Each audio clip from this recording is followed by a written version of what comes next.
Accountability is the obligation of an organization or individual to account for activities and accept blame for failures. Means accountability क्या होती है? Responsibility. इनके 4 pillars हैं of accountability. इसके अंदर ये आता है कि accountability मेन क्या है? एक responsibility है. जिसके अंदर आ रहा है कि accountability एक responsibility है.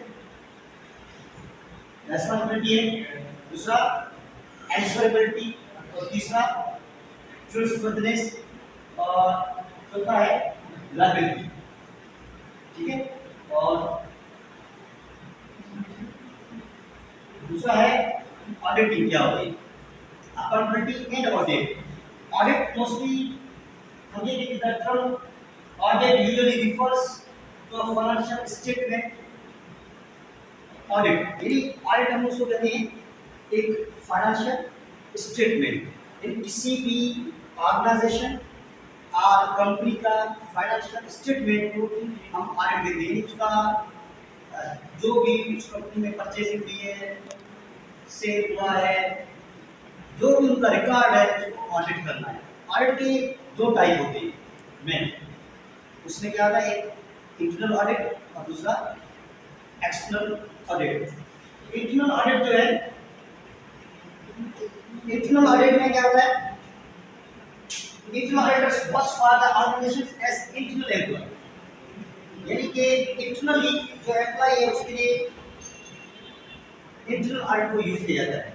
अच्छा, इंटरनल जो ऑडिट है वो वीकली बेस पे होता है, मंथली बेस पे होता है और ईयरली बेस पे.